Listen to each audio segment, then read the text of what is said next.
The story starts inside a grand mansion, where a blind boy named Kunan sits quietly, surrounded by family members wearing gentle, pitiful smiles. He's always been told his eyes would never work, so he often finds himself wondering what it truly means to see, and his father told him it's the ability to recognize colors and shapes. And it turns out that the reason Kunan was blind was that his eyes carried the mark known as the hero's scar, a mysterious imprint once left by the legendary knight Histor. His father told him it wasn't something ordinary, and Kunan should hold his head high for bearing it, not hang it low in shame. But even then, the maids would still whisper when they thought he couldn't hear, saying how heartbreaking it was, how sorry they felt for him. Kunan did hear them, and he couldn't understand why people would feel sorry for someone just because they couldn't see. Later that same day, his magic instructor showed up and a maid carefully led Kunan to the study. On the way there, he asked her if there was even any point in learning magic in the first place, so Iko gently told him it'd be a shame to waste such potential. After all, he was born with a water crest, and that was no small thing. It meant he could wield magic, a rare and valuable gift, so it's something to be proud of. But Kunan still didn't see the use, and even if he masters magic, he'll still need someone to lead him around everywhere he goes. When they reached the study, the teacher introduced herself as Genie and said it'd be an honor to teach him. Not long after, they began the lesson, and to everyone's surprise, Kunan nailed the first spell right off the bat. With just one attempt, he conjured a small sphere of water. Of course, since he couldn't see it, he didn't know what it looked like. Genie explained that he had made a floating ball of water, roughly the size of an eyeball. Hearing that suddenly sparked something in Kunan. If he mastered magic well enough, maybe he could create new eyes with his power so he could see. And that tiny idea lit a fire in him, so from that moment on, Kunan held on to one belief. If he trained hard enough, one day, magic might let him witness colors and shapes the same as everybody else. Then one afternoon, while eating lunch, something unusual happened. Kunan got curious about what was actually inside his sandwich, and for the first time, he asked about the ingredients. So Echo happily walked him through each one, describing every detail. And preparing meals for him suddenly felt more meaningful now that he was finally curious about what he was eating. After finishing lunch, Kunan's tutor Flora drops by to read with him and asks what story he's in the mood for today. Without hesitation, Kunan says he wants to hear about the legendary knight Histor. Flora pauses, clearly caught off guard because she knows full well that Histor is the very hero tied to Kunan's blindness. The maid catches her hesitation and flashes her a confident thumbs up, signaling it'll be alright. Flora nods, agreeing to go ahead, but gently asks Kunan to tell her if the story becomes too upsetting. But he assures her it won't be an issue, saying he wants to absorb every piece of knowledge he can, no matter how heavy. As Flora begins recounting the tale, Kunan learns that ages ago, the world's champions clashed in a brutal war against the Demon King. Histor, hailed as the nation's greatest warrior, managed to strike down the Demon Lord. Though it cost him dearly, he emerged victorious, but with one arm and one leg lost in the fight. Ever since that battle, it's said that some of his descendants are born incomplete, missing limbs, eyes, or other parts of their bodies. So these children are often labeled as the hero reborn or bearers of the hero's scar. But even as he listens, Kunan quietly brushes it off as nonsense. Deep down, he knows this has nothing to do with him. His life isn't some echo of a heroic tale, it's his own, and what truly matters isn't a myth or a legacy, it's what he can accomplish through magic. He doesn't care about some legendary scar. What he cares about is unlocking the full potential of his power, and he's already made up his mind. He'll figure out a way to craft new eyes using magic, no matter what it takes. But the sheer amount of magical training he throws himself into eventually pushes his young body past its limits, and he ends up collapsing from total exhaustion. Iko rushes to his side and hurries him back inside to rest. Once he's had time to recover, Kunan, more determined than ever, realizes he has to step up both mentally and physically. And passing out from magic overuse just won't cut it for someone chasing a dream this big, so if he wants to wield magic for long stretches without faltering, he needs to toughen up his body as well. Iko suggests he start learning swordsmanship to build endurance and muscle, and also eat more to support his growth. Still, she warns him that everything needs to progress gradually, piling it all on too fast could do more harm than good. With his mind made up, Kunan dives into his new regimen under the guidance of Master Aro. The training is grueling and leaves him drained, but little by little, Kunan keeps up. The progress is slow, but it's steady, and that's what matters. When it's time for his magic lesson, Jenny arrives at the training field and Master Oro quietly steps aside to give them space. Jenny approaches and remarks how impressed she is to see him picking up swordplay on top of everything else. Kunan nods, confirming that he's been working at it, explaining that if he's serious about his goal, he's going to need a ridiculous amount of stamina to back it up. Genie had always seen Kunan as the quiet, brooding type, but today he feels entirely different. There's no trace of that empty look in his eyes. Now there's purpose burning behind them. They get started on their magic session, and Genie asks him to perform the same spell they practiced last time. Back then, Kunan had barely managed to conjure a single water orb, but now, without hesitation, he summons 7 of them at once. Jenny's stunned because she hasn't taught him any new techniques, yet he's managed to leap forward entirely on his own. That same afternoon, Princess Mirika, Kunon's fiancée, is set to visit.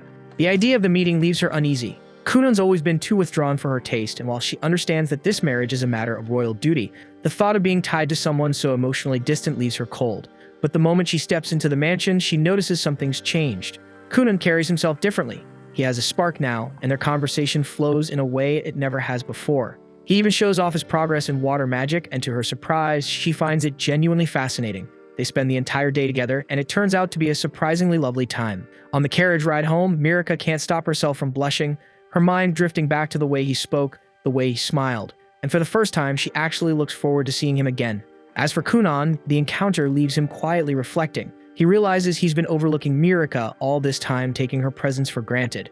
So with fresh resolve, he goes straight to Flora and asks her to teach him how to carry himself like a true gentleman, one worthy of Mirika's hand. That night, Jenny finds herself replaying Kunon's training session in her head. No matter how she looks at it, the fact that he effortlessly casts 7 water spheres at once is hard to ignore, especially since even she hasn't pulled that off before. It's becoming painfully obvious that Kunon has already mastered the fundamentals of water magic, which leaves her with almost nothing new to teach. Still, she needs to keep earning her paycheck, so she decides it's time to shift her teaching strategy. The following day, during their lesson, she introduces a new concept, breaking water magic down into separate stages, generating the water, suspending it in midair, and holding its form. To demonstrate, she conjures 2 orbs of water, one steaming hot and the other ice cold, then explains that real mastery comes from controlling the nature of the magic itself. That's what sets seasoned mages apart from novices. Kunon takes her words seriously and decides to test the method right away. He uses his magic to fill a cup with water, then hands it to Iko and asks her to give it a taste. She takes a sip, pauses, and then remarks that the water oddly tastes like apples. Jeannie keeps a straight face, but deep down she's fuming. Yet again, Kunon picked up something new almost instantly, before she even had the chance to break it down properly. That evening, Kunon doesn't sleep a wink. He stays up, training nonstop, determined to fully grasp the technique Jenny showed him. He focuses hard on visualizing apples, their shape, their fragrance, every little detail. He gets most of it right, but no matter how hard he tries, he just can't seem to picture their colors. This becomes a serious hurdle. If he can't imagine colors, then creating his own eyes through magic will remain out of reach. But Kunon doesn't back down and swears to keep trying, no matter how long it takes. By the next morning at breakfast, Kunon gives it another shot. He conjures a water orb and gently moves it above the apples sitting on the table. Suddenly, his body jerks upright and his eyes widen in disbelief. Iko rushes to him, concerned, and asks what's wrong. But Kunon's expression shifts to excitement as he blurts out that he can see colors. At first, Iko assumes he's just imagining things until he points to the fruit bowl and accurately calls out 2 green apples and 3 red ones. She checks, and when she realizes he's spot on, her eyes fill with tears of joy. Without a second thought, she throws her arms around him and squeezes tight, overjoyed at his breakthrough. Iko then rushes to deliver the incredible news to Kunon's father, explaining with excitement that Kunon can now use magic to see colors. She adds that the closer an object is and the more clearly defined its shape, the easier it is for him to identify its color simply by touching it. Even more astonishing, she mentions that this ability now lets Kunon read books by tracing the ink on each page and recognizing the color of the letters. Though he hasn't quite learned how to read words just yet, she's confident that it won't be long before he figures that out too. Kunon's father is overjoyed by the update and swells with pride, feeling like his son is finally making real, undeniable progress. The next morning, Kunon decides to surprise Jeannie before she arrives by showing off a massive red water orb he created using his magic. He's fully focused, carefully forming the spell until out of nowhere, his entire family suddenly appears and the shock completely throws him off. He loses control and the red water explodes in every direction, soaking both himself and Iko from head to toe. The scene leaves him looking like he's been doused in blood, which makes his mother scream in horror and faint. Kunon is left blinking in confusion, wondering what just happened, until Iko calmly explains that blood is red and seeing her son covered in it probably freaked his mom out a little too much. Kunon's father doesn't waste a second and sternly scolds his son for causing such a scare and declares that his allowance will be cut off for 2 whole months. Then he turns to Iko and announces that her pay will be slashed for 3 months straight. The moment those words hit her ears, Iko, who lives and breathes for her paycheck, passes out instantly. At the same time, hidden just out of sight behind a nearby bush, Jenny silently watches the entire scene play out. As she takes it all in, one thought crosses her mind. Kunon is far more gifted than she originally imagined, and at the pace he's growing, she can't help but believe he might one day earn the world's highest magical title, the legendary Cerulean Sorcerer. A few days later, Kunon's father brings up the idea of sending him to school. Hearing that, his older brother Ixio is caught off guard and points out that Kunon's never even set foot outside the estate. Gurion agrees but says that's exactly why he wants him to go, to help his little brother learn how to adapt to the real world. The moment hits Ixio with a flashback from when they were younger, back when he tried to guide Kunan outside to play. Kunan had been nervous, so Ixio offered to hold his hand the whole time. But just as he turned to lead him out, he tripped over the stairs and face-planted. Snapping back to the present, Ixio hides his nerves and assures their father he'll do everything he can to support Kunan.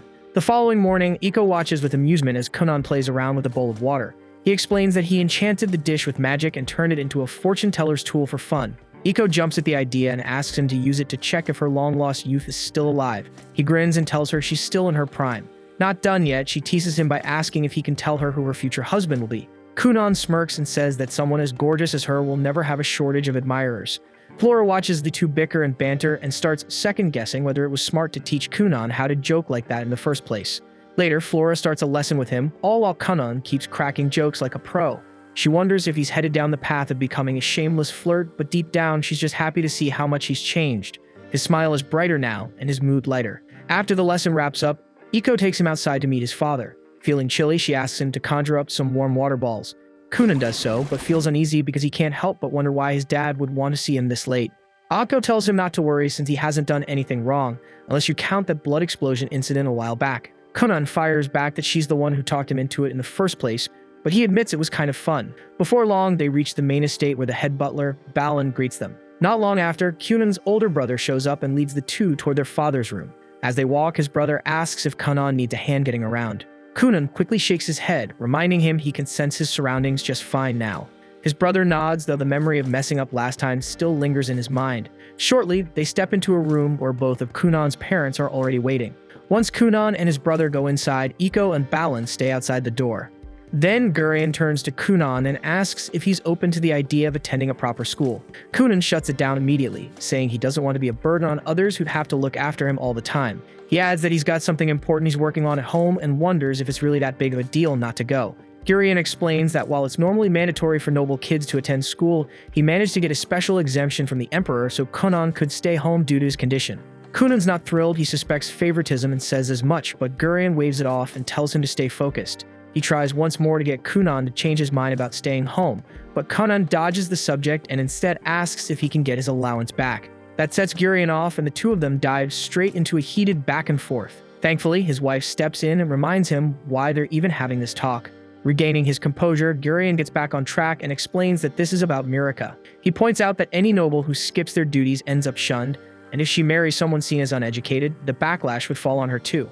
That hits Kunan harder than expected, and after thinking it over, he finally agrees to give school a shot. Still annoyed by the whole situation, Kunan is at least a little comforted when Gurion clarifies that he doesn't have to attend full-time, just show up for the yearly advancement exams. As long as he shows up 5 times for tests, he'll qualify for graduation, and that bit of news actually lifts Kunan's spirits.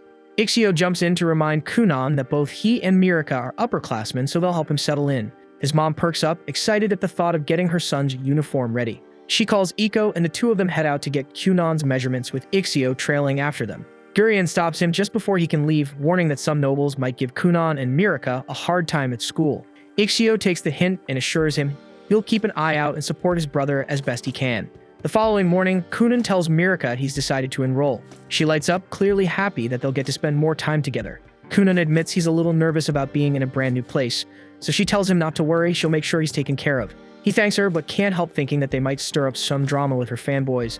When he brings it up, Mirika tries to brush it off like it's nothing, which makes Kunan suspicious. He asks if she's even popular at school, and she quickly sits up straighter, proudly saying that 5 guys have a crush on her. Kunan just sighs, realizing he'd better brace himself for dealing with some jealous punks. Afterward, Kunan slips into his uniform, getting ready for his first day at school.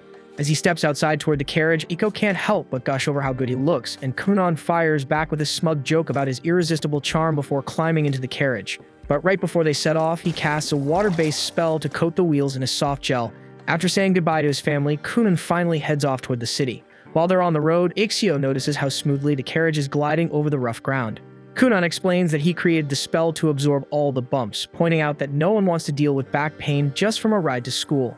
Feeling proud of his handiwork, he wonders if becoming a magical technician might not be a bad career down the line. Ixio then checks in, asking if Kunan's nervous, but Kunan shakes his head, saying he's a lot stronger than he used to be. He thanks Ixio for all the support over the years and apologizes for being a burden when his condition was at its worst. He also tells his brother to let go of the guilt over that accident, saying it's in the past now. Ixio's caught off guard, but Konan stays firm and says that he's ready to keep moving forward, no matter how rough the road gets.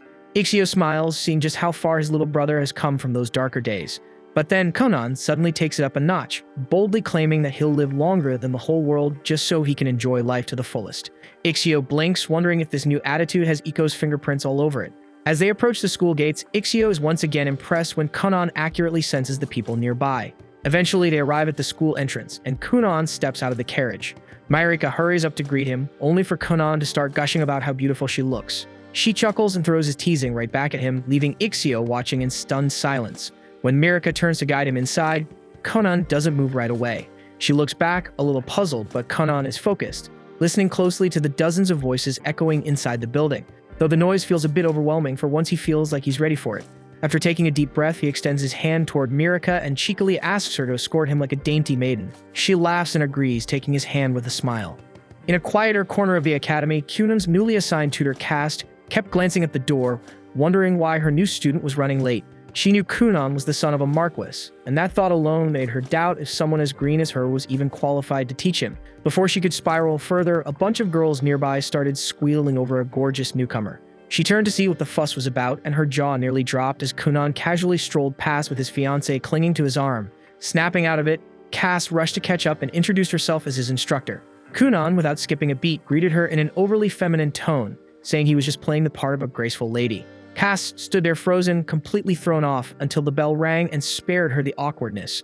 Mirika and Ixio gave a quick goodbye, leaving Kunan with Cass, who now realized she'd probably drawn the short straw with this oddball student. Not far away, a few students peered through a window, eyes fixed on Kunan. One of them muttered that Kunan bore the mark of a hero's scar, and that small comment was enough to tick off Prince Lyle. Noticing his mood shift, his flunkies immediately backtracked, smothering their earlier compliments with half-hearted jabs. The prince then spun around and ordered them to follow him, clearly irritated. Back with Cast, she prepped a private room for Kunan's advancement exam. She asked if he understood the basics, and he gave a quick nod. She then went on to explain that although students usually had long breaks between exams, Kunan would be allowed to take as early. Kunan looked puzzled, so she added that his father had pulled strings with the king to make it happen. Kunan casually mentioned that his father was actually pretty tight with the king. Still, he couldn't shake off the guilt that his dad had to use favoritism to pave his way. He turned to Cass and apologized for putting pressure on the school because of his status, but she just acted like she didn't hear it. But Kunan didn't stop. He started venting about the messed up politics in noble society. Trying to change the subject, Cass silently handed him the exam sheet. Kunan didn't even glance at it and just kept trashing his corrupt father until Cass finally snapped and begged him to leave her out of high society's messed up politics. Sometime later, Cass sits down alone with Kunan's exam papers. After all the ranting he'd done about aristocratic nonsense, she figured his answers would be an absolute mess. But the moment she starts reading, her eyes widen in disbelief because he didn't just do well, he aced the entire thing. Meanwhile, Kunan strolls over to the cafeteria to grab lunch with Mirika. But just as they arrive, Prince Lyle and his entourage block their path. Lyle calls out to his sister, and Mirika immediately starts fidgeting with her clothes, clearly nervous. Curious who's trying to stop her, Kunan steps forward and comes face to face with the prince. A few paces behind, Ixio approaches and freezes at the sight of a noble confronting his little brother. Lyle wastes no time and throws a jab at Kunan, mocking him for getting engaged to Mirika, despite his disability. Mirika's heart sinks, but she can't bring herself to defy her older brother. Kunan picks up on her silence and without a word decides Lyle needs to be taught a lesson. Before he can act though, Ixio steps in and tries to defuse the situation. But Lyle is already fired up and snaps at him to back off, so Ixio stands there, unsure of what to do. In the meantime, Kunan secretly casts a spell, drawing moisture from the air and nearby drinks, then sends it surging into Lyle's pants. Kunan then casually points at the growing wet patch and blurts out that the prince might want to check his trousers. The crowd around them goes dead silent before a ripple of gasps spreads through the room. Lyle panics and swears he didn't wet himself, but the damage is done, and with a red face, he storms off to clean up.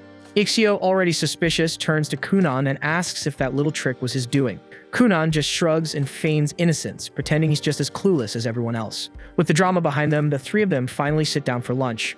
While munching on his food, Kunan asks who that jerk was, and Mirika quietly tells him that Lyle is her older brother. Kunan feels bad for her, wondering why someone like that would treat his own sister so badly. He looks over at Ixio and thanks him for always being a good brother. Ixio forces a smile, but inside he's freaking out because Kunan just publicly humiliated a member of the royal family. Mirika tries to brush it off and tells him not to stress, but Ixio knows deep down that trouble's coming. And somewhere nearby, Lyle storms through the hallway, seething over what just happened.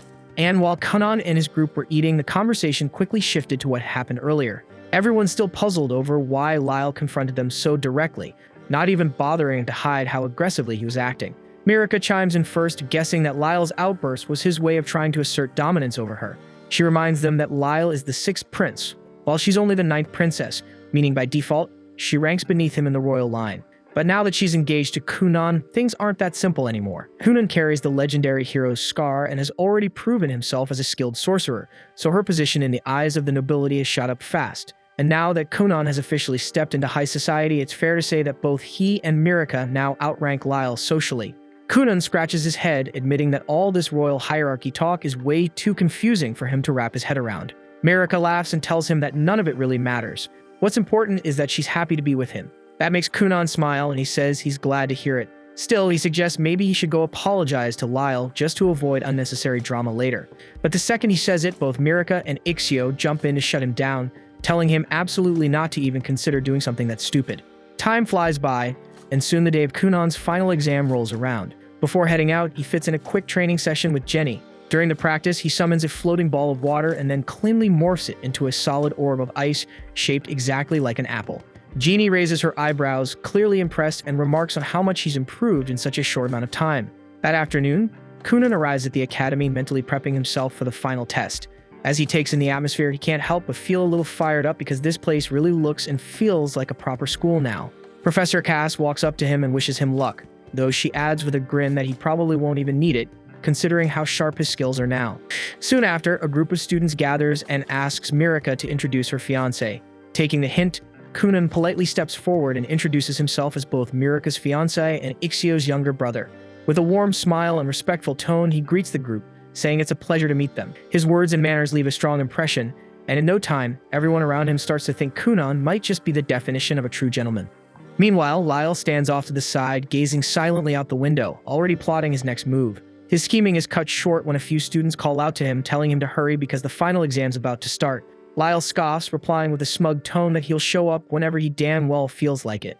The others, clearly nervous, remind him that the exam is being held all at once, so if he doesn't come now, he's out. He turns to look at their faces and immediately feels his temper spike. Just by the way they're looking at him, he knows they've been talking crap behind his back, too spineless to say it to his face. That realization only pisses him off more, but right before he can unleash anything, Kunan suddenly steps up with a bright smile, grabbing Lyle's hands like they're old friends. Beaming with energy, Kunan cheerfully introduces himself, saying they didn't really get the chance the other day. Caught completely off guard, Lyle yanks his hand back and snaps, asking who the hell gave Kunan permission to speak to him, let alone touch him. Kunan quickly apologizes, but instead of backing off, he just keeps complimenting Lyle with genuine admiration. One praise after another, and before Lyle even realizes it, his face starts turning red. He tries to hold his expression, but the redness gives him away. The other students can't help but crack up, completely shocked to see Lyle flustered like that, as it's a side of him no one expected to see. Moments later, everyone settles into their seats and the final exam begins. Time passes quickly, and when it's over, Professor Cass steps in front of the class to announce the results. Instead of writing names or numbers, she simply draws a flower on the board, her way of saying everyone passed. The classroom bursts into cheers as students congratulate each other, relieved and overjoyed to have cleared the exam. With everything wrapped up, Kunan hops into his carriage and waves goodbye, telling the others he hopes they'll meet again someday. As soon as he returns to the mansion, he jumps straight back into training with Jenny. She tells him to make a ball of water and split it into 10 equal parts. Kunan does it effortlessly and adds that he's been working on something new. With a grin, he transforms one of the water balls into a small bird, and it flaps its wings and takes off into the air. Jenny watches, stunned and speechless. A few seconds pass before she drops to her knees, realizing with a heavy sigh that there's barely anything left she could teach him. Not long after, the two sit down for a quiet tea break. That's when Jenny finally gathers the courage to be honest with him. She tells Kunan flat out that she truly has nothing left to teach him. According to her, he's already mastered every form of basic magic, and once he moves on to more advanced spells, he'll easily leave her in the dust. She confesses that it's been like this for a while now. She just kept throwing together odd little exercises, hoping to stay useful somehow. The moment she says that, Kunan bolts upright in protest. He tells her he's known for a while, but it was those very exercises, random or not, that helped him expand his magic. He insists that without them, he never would reach this level. Then he suddenly asks if she's trying to walk away because the pay isn't good enough, and says if that's the problem, he'll just tell his dad to give her a raise. But Jeannie shakes her head, her tone quiet but firm. She tells him it's the opposite. She can't keep accepting such a generous salary when she's no longer earning it. She doesn't want to be paid like a teacher when she doesn't feel like one anymore. She walks over to him and gently places both hands on his shoulders, locking eyes with him as she says she's reached her limit. She repeats it clearly. There's nothing more she can teach him, but Kunan refuses to hear it. He begs her to keep making those exercises, even if they're just smoke and mirrors meant to fool him into thinking he's learning. He says he doesn't care if they're fake. If it helps him grow, then it's more than enough. Still, Jenny doesn't flinch. She meets his eyes and tells him, plain and firm, that she just can't do it anymore. After saying that, she turns her back to him and walks away.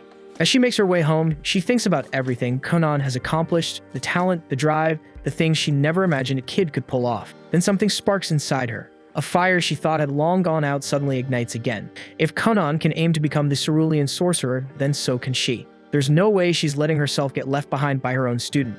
It's not too late, not for her.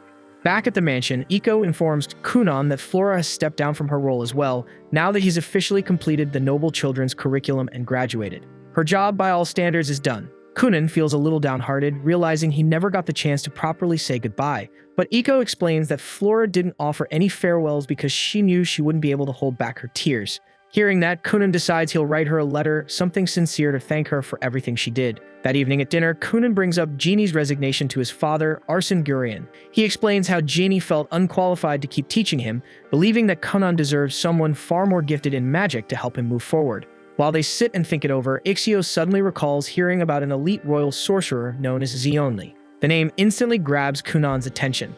Without hesitation, he says he wants Zionli to be his next teacher.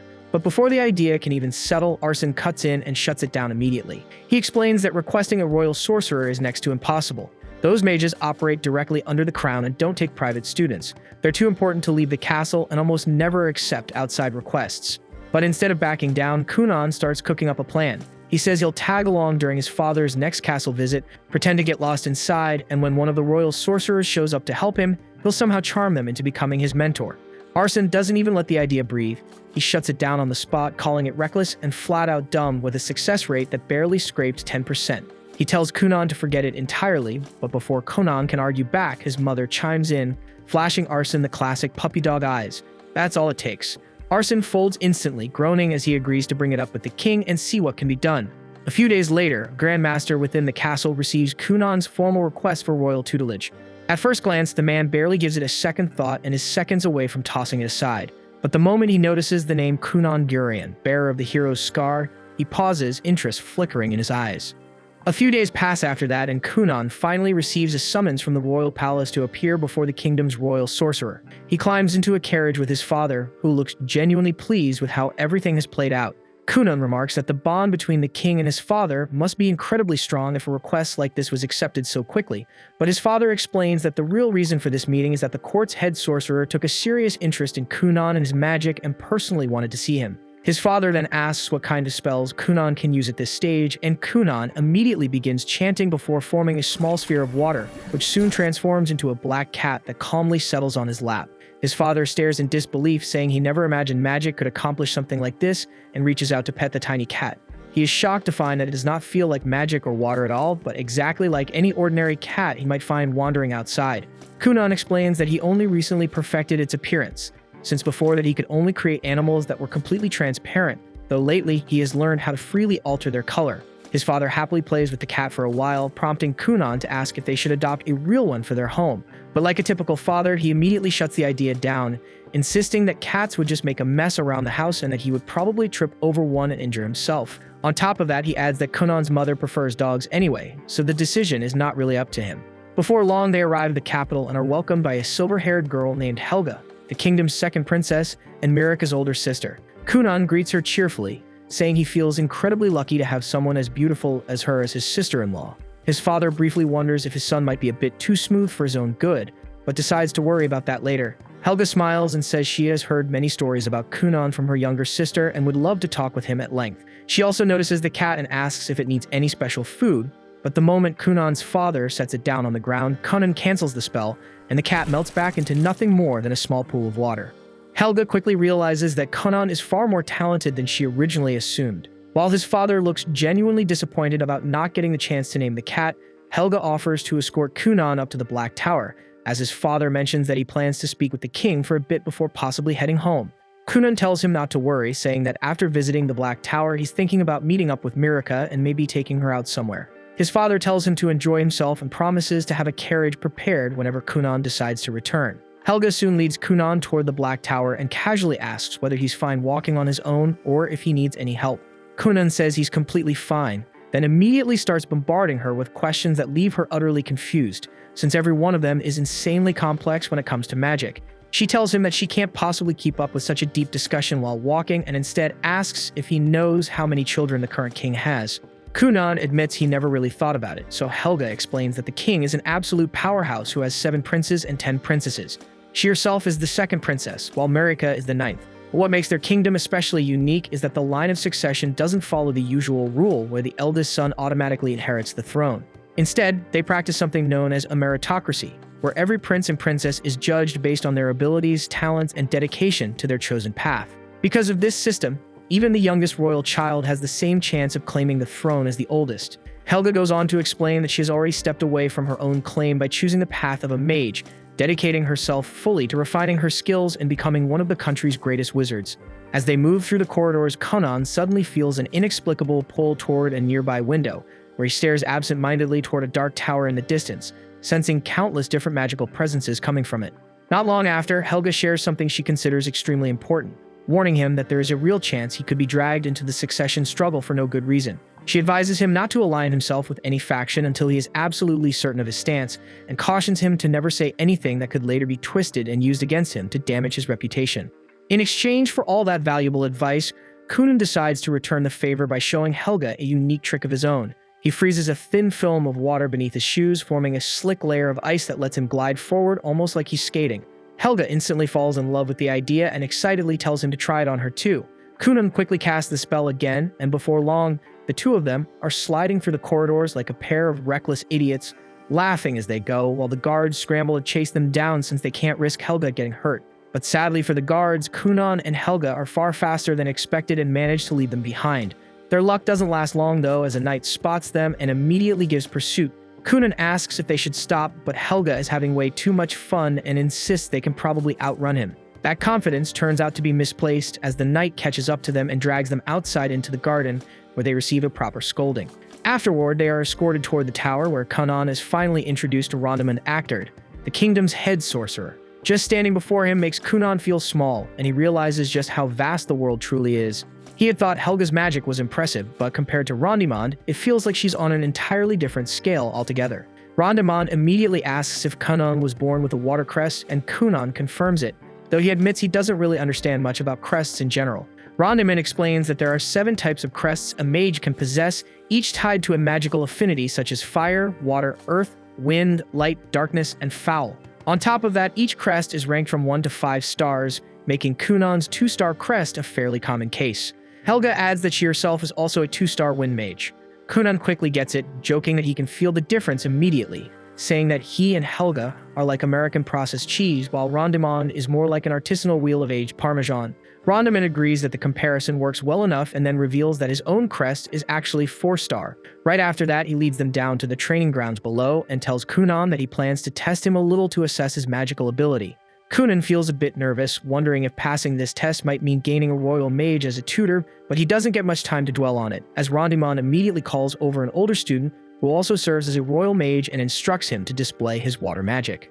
The mage chants his spell, and in an instant countless droplets of water bloom into the air, forming an intricate, shimmering pattern. Rondamund turns to Kunan and calmly tells him to overpower the boy's magic with his own. Kunan immediately recalls what Genie once explained to him, that his talent isn't limited to creating water, but also extends to manipulating any water already present around him. Up until now, that has never been an issue, but he has never once tried to seize control of water created by another mage. He realizes that Rondamund has casually thrown him into a situation neither he nor Jenny ever considered, forcing him to adapt on the spot. With no time to hesitate, Kunan decides to try anyway and pushes his will toward the silver-haired mage's water. At first, it feels like it might work, but he quickly hits a wall as the droplets begin to resist, firmly held in place by the other mage's magic. Rondamund watches closely, clearly intrigued by what might happen next. Kunan refuses to give up, pouring all his strength and stamina into the attempt to force control. To everyone's shock, Kunan manages to tear 2 of the water spheres away from the seasoned mage before the spell is finally shut down. Kunan collapses to his knees, gasping for breath, while the silver-haired mage honestly admits that he never imagined a mere boy could wrest control of even 2 water spheres from him. He turns to Rondimond and declares that he would gladly take Kunan on as his student, only for the other mages to immediately speak up as well, all expressing their desire to have Kunan as their pupil. Rondimond shuts them down at once, saying he wants to see more of what Kunan can do and tells Kunan to create something of his own choosing. Kunan immediately shapes his water magic into a trampoline, and without hesitation, Rondimond jumps onto it, bouncing around like he's having the time of his life. The other mages quickly line up, eager to try it themselves, wanting to understand how it works and whether they could replicate it. Rondimond, however, tells Kunan that he wants him to stay the night at the castle so they can further explore the limits of his abilities. Kunan apologizes and explains that he already has plans since he has a date with Mirika and needs to take her out to dinner that evening. Right then, Helga asks if he can create any other animals with his magic, or even humans. Kunan answers that he can do both and immediately forms a human-shaped doll made of water magic, modeled after his maid. It isn't fully perfected yet, so the figure is still slightly translucent, and he hasn't fine-tuned the movements either, which makes it a bit awkward for now. The young mage then asks if the doll can actually do anything, and Kunan brings up the time he tried to make one fly, though it didn't go over well since the doll ended up looking pretty stupid while doing it. Rondimond instantly takes interest, leaving Kunan no choice but to demonstrate. He starts messing around with the doll, sending it flying back and forth through the air repeatedly, which ends up scaring half the people in the castle. This earns him yet another scolding, followed by a round of apologies from everyone involved. Before long, the sun begins to set, and Rondimond tells Kunan that he has officially passed the tests and that he will personally assign him a sorcerer to help refine his control over magic. Kunan is thrilled by the news and rushes to tell his father, who is far less pleased after hearing that his son has already caused trouble twice in just a few hours. He scolds Kunan for being reckless with his magic before storming off. Not long after, his father leaves to return to their mansion, leaving Kunan behind with Helga. She quickly realizes that Kunan needs to head to Mirika or he'll end up late for dinner. Helga suggests that they use magic to get there faster, otherwise they won't make it in time, so they decide to try a little experiment. Kunan creates a large bubble of water, and Helga uses her wind magic to push it forward, sending them soaring through the sky like they're riding a magic carpet, reaching the area near Mirika's chambers in no time at all. Unluckily, Helga forgets to slowly ease off her magic and cuts it completely, causing them to plummet straight down. They end up getting caught by the Knight Dario for the 3rd time that day, who is visibly fed up and delivers yet another long lecture, while Mirika waits nearby in her dress, still expecting her Prince Charming to arrive. Mirika's losing it, pacing back and forth like a storm's brewing in her chest, stressed out wondering if Kunan's even going to show. The maid tried to ease her nerves, suggesting maybe Kunan just got caught up at the academy and that's why he hadn't arrived yet. Thankfully, not too long after, a knock echoed through the room. The maid answered the door to find a guard standing there, announcing that Kunan had finally shown up and was waiting outside for the princess. By the time she turned around, she was stunned to see Mirika already posted up on the couch, sipping her tea like a queen who hadn't just been losing her damn mind minutes ago.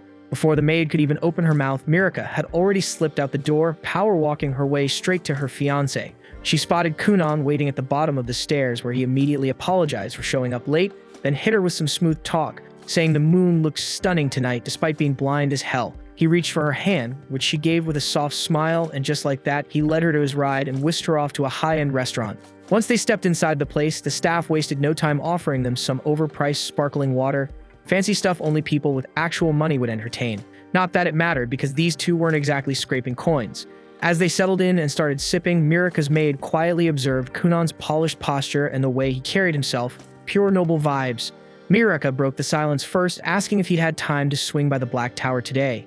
Kunan lit up at the question, sharing how he actually met her older sister there, and that every mage he encountered was straight up incredible, especially the second Princess Helga. He added that he passed the mage assessment too, though he still had no clue who his mentor was going to be. The guy kept laying on the charm throughout the night, and Mirika was clearly vibing with it, even if her maid still found some of it kinda cheesy.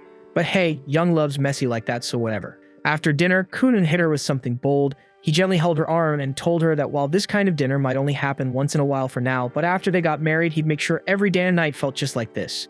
Even the maid, who usually rolled her eyes at this kind of thing, was caught off guard. Maybe those hours spent watching overly dramatic romance clips online weren't such a waste after all, because even she had to admit Kunan might not be such a cringe lord after all. Mirika kept her composure like a proper noblewoman, calm and graceful the whole way back until the door shut behind her. The moment she stepped into her room, all that elegance vanished. She spun around and collapsed onto her bed, giggling like a kid, heart racing as she replayed everything Kunan had promised her, and she couldn't stop smiling. A couple days later, Kunan made it back to his mansion. He was tucked away in his study, busy scribbling down a report, when Iko's voice rang out from the yard. She was knee-deep in laundry and called out for a hand. And right away, Kunan raised his hand and whipped up a bubbly storm of enchanted water that blitzed through the grime in seconds. Iko gave him a quick thanks, but Kunan just sighed, saying he was in the middle of wrapping up that report and now it'd be delayed. Iko rolled her eyes and told him to quit being such a shut-in bookworm, but Kunan explained that he needed to get it all down while it was still fresh in his head. Iko shot back that nerds don't get girls, and if he kept hiding from the sun like some cave troll, he was going to end up short and scrawny. Kunan paused as the brutal truth hit him that girls really do go for tall guys, but Iko leaned in with a teasing smirk and said she'd still pick him, as long as he was packing heat where it counts. They ended up chilling under the shade of some drying linens, and Kunan casually asked if a reply had come from the Black Tower yet. It was still radio silence, and it looked like they hadn't picked his tutor. But just a few days later, like magic, a letter showed up. To his surprise, the letter revealed that none other than Zonli, the devilishly charming archmage himself, had been assigned as Kunan's mentor. Kunan wasn't sure what to think. He'd only ever heard stories about the guy from his mother. But Iko is fangirled hard, swearing up and down that Zonli was the hottest man alive, and immediately started spiraling about her weight and hair, panicking over how she'd look if she accidentally bumped into him. Meanwhile, over at the castle, Helga paid Mirika a visit and casually dropped the news that Zonli had been selected to teach Kunan.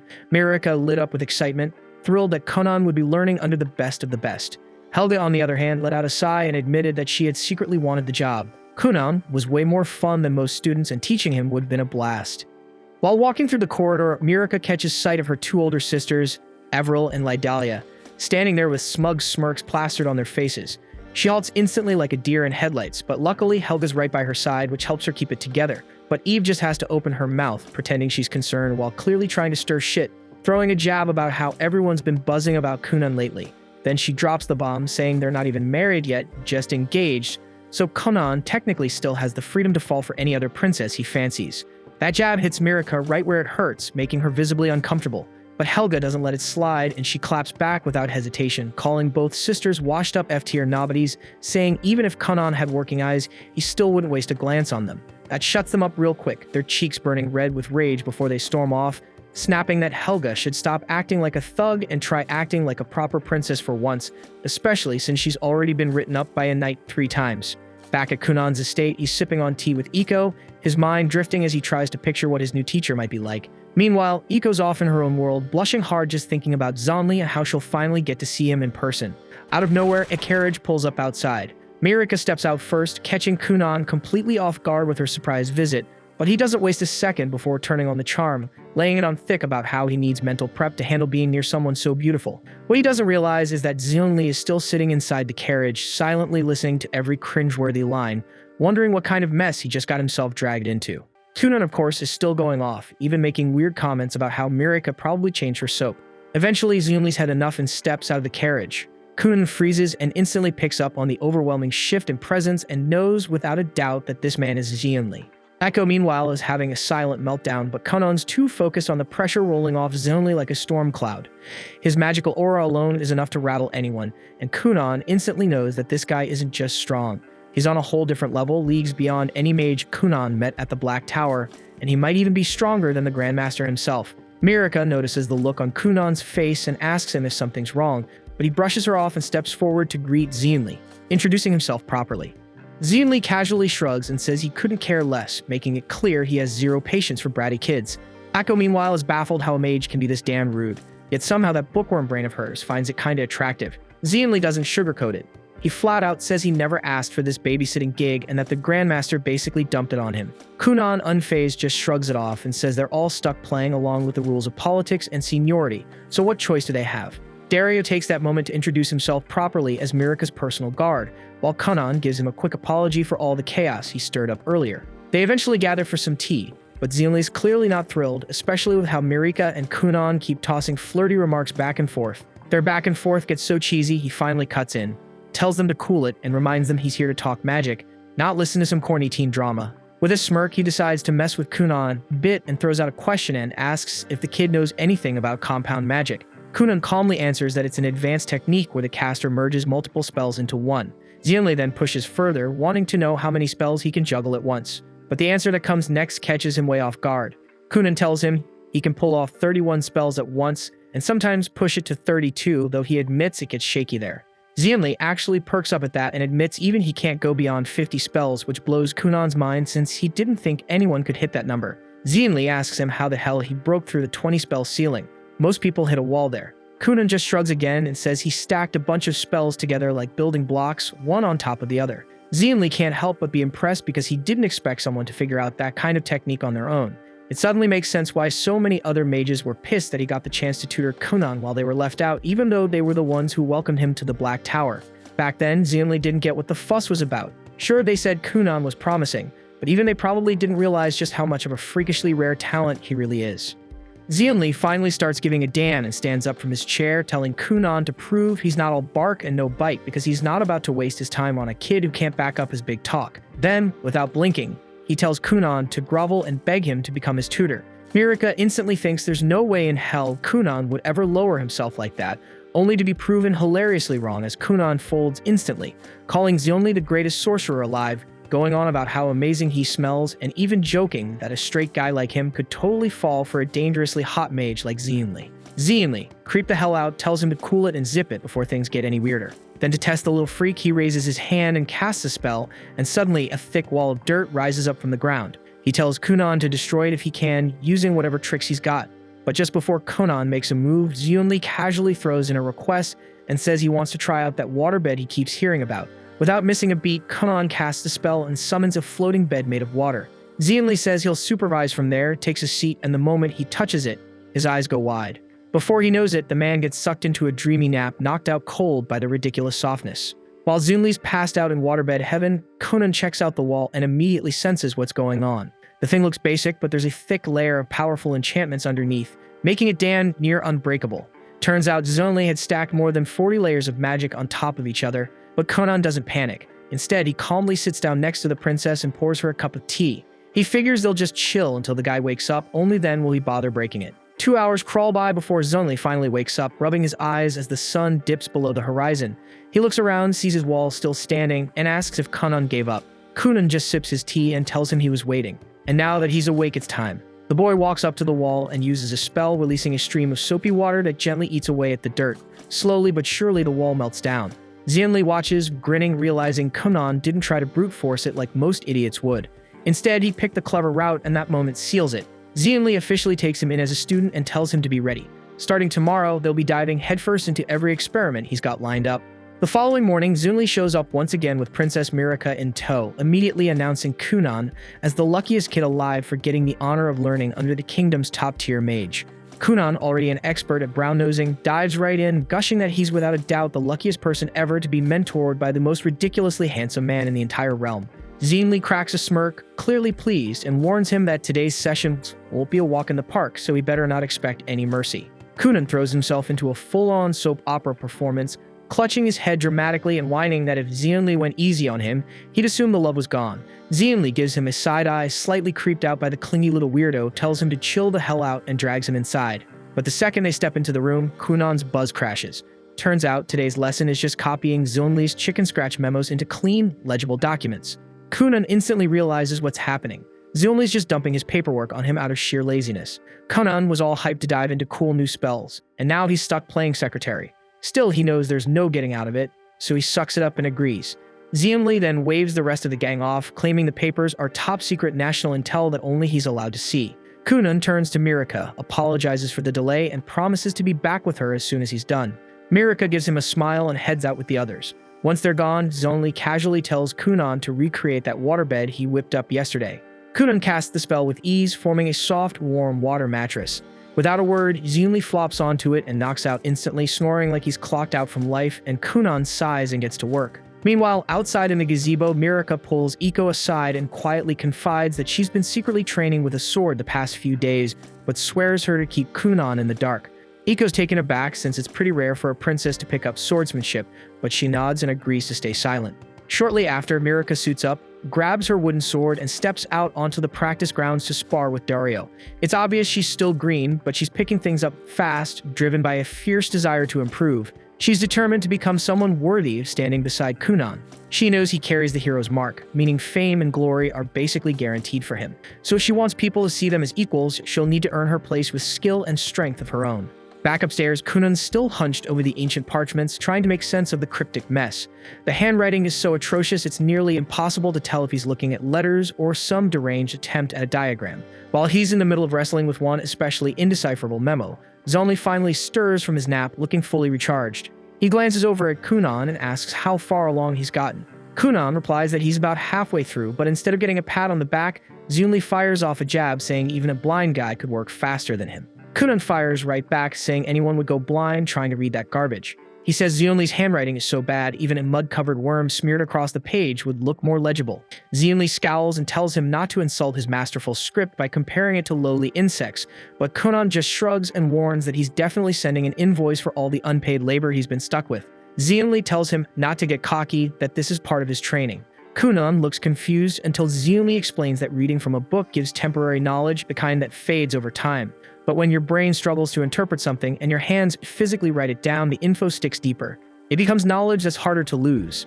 Kunan finally understands the point, giving a quiet nod as he realizes this roundabout method is still a form of training, even if it feels completely ridiculous. As evening rolls around, Zionli gets ready to head out again. He tells Kunan to make sure the rest of the work's done before his next visit. But just before he steps out, Kunan stops him and asks about some weird-looking markings on one of the memos, and they kind of look like a spell. Zionli pauses, thinking it over, and says it'd be faster to show than explain. He tells Kunan to swing by the capital next time, and he'll demonstrate it in person. Kunan lights up at the idea and immediately spins toward the princess, promising that he'll see her again soon. The following morning, Kunan makes his way back to the capital and gears up to enter the Black Tower once more. As soon as he shows up, the royal mages swarm him, excited to see him again and throwing out a barrage of questions. But before he can get a word in, Zionli appears and tells him to follow. Helga stops Zionli with a horrified look and asks if he's seriously planning to take Kunan into that room, the demon room, but Zionli doesn't bother with an answer. He just turns to Kunan and tells him to summon the water bed. Kunan casts it without a hitch, and just like that, all the nosy students are out cold and snoring. As they continue walking up the stairs, Zionli suddenly turns to Kunan and asks if he knows anything about magical weapons. Kunan answers that magical weapons are special gear capable of channeling a user's magic. Zionli nods in approval and explains that there are mages out there whose sole job is to craft magical weapons specifically for the royal magicians. With that, he opens the door to his study, revealing a space buried in layers of dust and littered with scrolls from wall to wall. Kunan's eyes light up, practically buzzing with excitement as he dives into the mess, flipping through scroll after scroll, stumbling across tons of spells he's never seen or tried before. As he digs deeper into the pile, he finds a rare magic book, one that's only handed out to elite royal mages, and proudly announces that he's about to pull some good old-fashioned nepotism to get his hands on it. He spins around, grinning, and tells Zionli that he wants to stay here forever. Zionli chuckles and tells him he doesn't need to live there because one day the whole place could be his if he wants it. Then he shifts focus to a box in the center of the room, explaining that he's been developing a magical device for months, and the diagram Kunan saw yesterday was actually a blueprint of that very invention. Kunan steps forward and opens the box, only to find nothing inside. Baffled, he looks up at Zionli and asks what this thing's even supposed to do. Zionli explains that he's working on a machine that can give people whatever they want without lifting a finger. For example, if someone wants an apple, the machine would produce it. Kunan's eyes light up again, saying he'd love something like that, but with pancakes instead. Zionli nods and says that with Kunan's water magic, they can finally begin testing and maybe even release it to the public. He says his earth magic can handle the outer framework, while Kunan's water control is perfect for crafting the delicate internal mechanics. Kunan realizes this thing might actually be a game changer and agrees to team up with him on the project. Not long after, they head downstairs for lunch, where the headmaster of the mages starts chatting with Kunan about a legendary school of wizardry and witchcraft, a place where mages from every corner of the world gather to study. Kunan's never even heard of it, and the idea gets him hyped, but Zionli tells him not to get ahead of himself. Only mages who are at least 12 years old are eligible to apply, since Kunan's only 10 right now, there's nothing he can do yet. 2 years fly by since that moment, and the day finally comes for Zionli to put Kunan to the test. They stand before Mirika and the others, and Kunan braces himself, ready to respond to whatever Zionli's about to launch at him with his water magic. Zionli gives a knowing smile and fires off a flurry of earth spikes, hurtling straight at Kunan. Without missing a beat, Kunan combines multiple spells, forming droplets of water that absorb the impact and bounce the energy back in the form of a crashing wave that breaks right at Zionli's feet. Zionli grins and declares that Kunan has passed. And Kunan, now glowing with pride, is absolutely thrilled with joy at hearing the words he's worked so hard for. After that, they head back inside the house, where Aiko brings out a magic pot that instantly produces a freshly baked pie using nothing but magic. Mirika takes a bite and says it tastes like it just came straight out of the oven. Even Kunan admits that their invention has clearly been a massive success in the market, though he can't help complaining that he hasn't seen a single coin from it, with all the profits mysteriously ending up in Zeonli's pockets. Later on, inside the study, Mirika looks around and points out that Kunan and Zeonli have already worked together on more than 5 successful magical devices. Kunan adds that another one is currently in progress, and that they've also published 5 new magic theories in their latest magic manual. Zeonli turns to him and tells him not to worry about the unfinished device anymore, reminding him that he'll be turning 12 this spring and should start preparing for magic school. At first, Kunan flat out refuses to leave, insisting that Zeonli is the only teacher he needs. But Zeonli explains that as an earth magic user, there's a limit to what he can teach him about water magic. On top of that, the world is vast, and the magic school is filled with incredibly powerful water mages. Kunan still hesitates, but Mirika gives him the final push, telling him to go out and become a great sorcerer. She promises that by the time they meet again, she'll have worked on herself too and become a woman worthy of standing beside him. Later that night, after saying his final goodbyes to Zeonli, Kunan returns to his study and reflects on the past few years. He realizes that he's grown so used to sensing the world without using his eyes that he completely forgot his greatest dream, to create a pair of functioning eyes for himself. He understands that the only way to make that dream a reality is to grow stronger as a mage, and that can only happen if he's trained by a true water magic specialist. Several days pass as Kunan becomes consumed by the obsession of creating real eyes. He experiments nonstop, failing over and over again. Then one quiet morning, it finally clicks. He realizes he's been overthinking everything, chasing overly complex solutions when the answer was actually simple. All he needs is a mirror, something that can reflect the world and transmit that image directly to his brain so he can comprehend what he's seeing. With that idea locked in, he immediately gets to work, and before long he opens his eyes for the very first time in his life and takes in the scene before him. Tears begin to fall, another first, then he slowly walks around the room, staring at the books, then moves toward the window to see his own reflection. And that's when he notices a massive insect monster standing silently at his back. To his shock, the crab just stands there like a statue. And after a short while, Kunan starts to realize that this thing isn't really dangerous at all. Shrugging it off, he turns back to his invention and uses magic to summon a mirror right in front of him. Ever since he chose the path of magic, he'd made a personal vow. Once he finished crafting himself a new pair of eyes, the first thing he'd do was take a good, long look at the one person he couldn't stand himself. He remembers how his parents and the servants constantly went out of their way just to make sure he didn't end up hurt. As the mirror takes form, he finally opens his eyes and stares hard at his reflection. He notes that he's not very tall and he doesn't even have the start of a beard, but then again, he's still just a kid. He turns back to the crab and tries to strike up a conversation, but the crab stays dead silent, still staring forward, completely motionless like before. Kunan calls out for Iko, and she shows up instantly without wasting a second. She doesn't even spare the crab a glance and jumps straight at asking Kunan if he needed anything. Then she spots a strange floating orb of magic next to him, and more importantly, sees that his eyes are open. Her eyes light up as she excitedly asks if he actually pulled it off and gave himself working eyes. Kunan grins and nods, and Iko immediately launches herself at him, cheering and hugging him hard. But in the process, she knocks the magical orb into the air, which spins wildly and leaves Kunan dizzy as hell. Laughing, she insists they tell his dad right away and says she's making a huge dinner tonight to celebrate him. Kunan looks back at the crab again, still staring with that same blank face, and briefly considers asking Iko to toss it in the pot and serve it up for dinner. He turns back toward her, then suddenly notices something strange. She seems to have a horn sticking out of her head. He squints and asks if she's seriously got a horn on her head. Iko laughs and tells him that the horn only pops up when she's pissed off but disappears when she's feeling good. Kunan doesn't really know how to take that, but for some reason, he can't picture Iko in his head with a horn at all. Then it hits him. If he's serious about leveling up his cold approach game and becoming a real natural charmer, he's got to start practicing now. So without missing a beat, he starts flirting, telling her the horn gives her a surprisingly fierce look. Iko stares at him, totally unsure how to respond to that, so they both just head outside like nothing happened. This is the first time Kunan can truly see the outside world with his own eyes, and he stands out in the open field, staring ahead at a breathtaking view of wide grassy plains, distant mountains, and a castle standing proudly in the center. But strangely enough, what he sees isn't what any normal person would. Instead, all the colors look flipped, like the settings are messed up and never calibrated properly. The sun appears pitch black to him. The bright blue sky looks like a faded purple, and the grass has turned into a pale, lifeless blue. Even Kunan feels uneasy because none of the books ever mention a black sun or a purple sky, and something clearly feels off. Iko walks up behind him, helps him put on a cloak to shield him from the cold, and tells him they should head toward his parents' manor to share the good news. Kunan finally decides to ask the question that's been bothering him for a while and asks if she can see the giant crab standing right behind him. Dario assumes Kunan is just spinning some fantasy nonsense and tells him that if he's making up a story, he should at least make her sound really cool in it.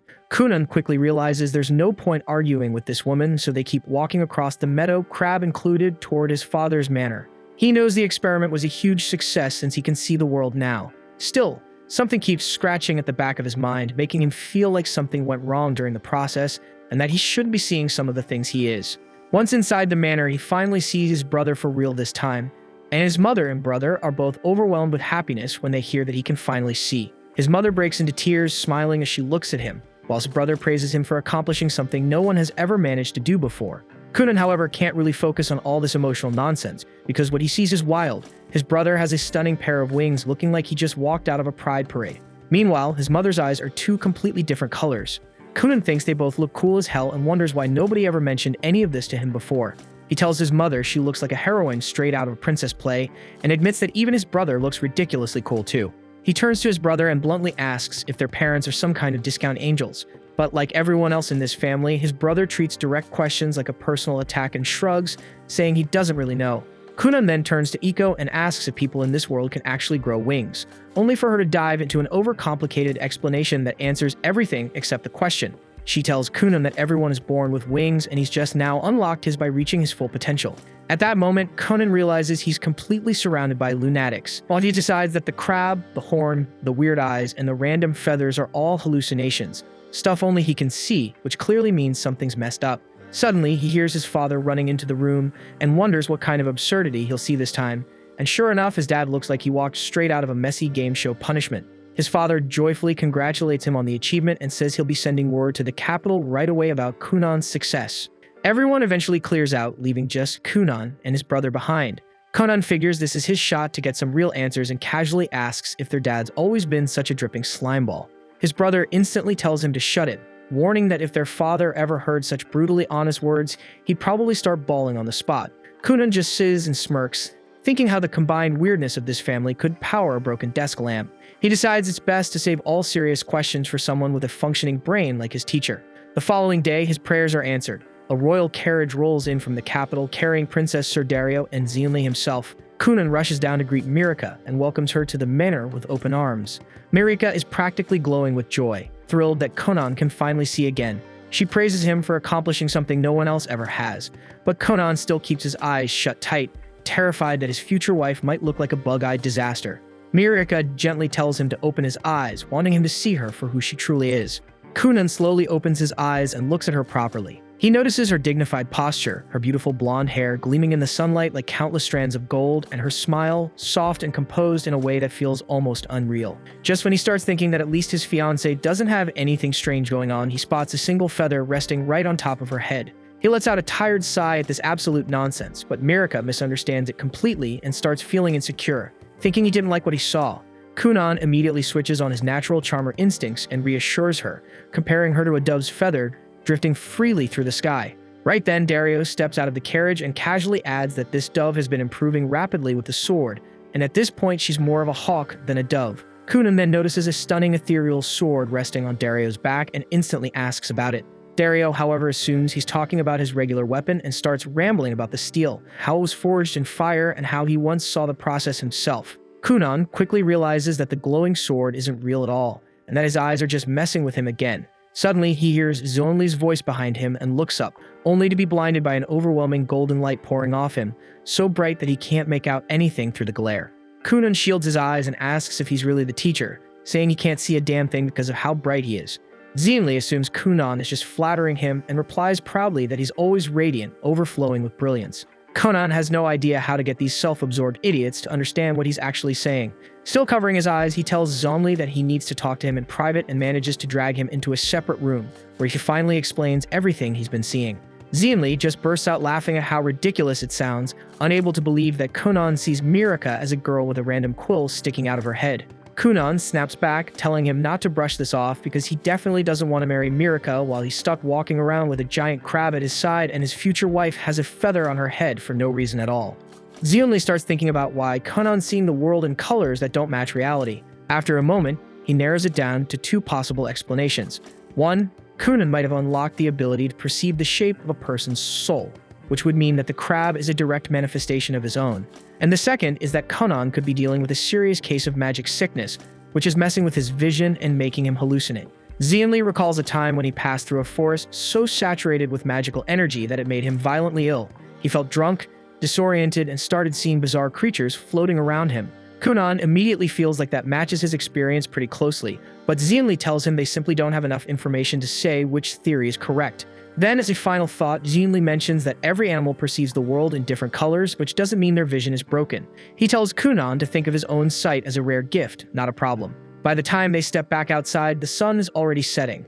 Xianli bursts into laughter again at the mental image of Mirika with a single feather sticking out of her head. That night, they all gather to celebrate Kunan's 12th birthday, which also marks the start of a brand new chapter in his life, because the very following day, he's leaving for the Magical Academy. His father gifts him a finely crafted wooden staff, and his mother gives him a brand new quill set, and his brother hands him a thick book packed with food recommendations, basically the Yelp reviews of their era. Later that night, Mirika finally shares her gift too, a bracelet that comes as a matching set.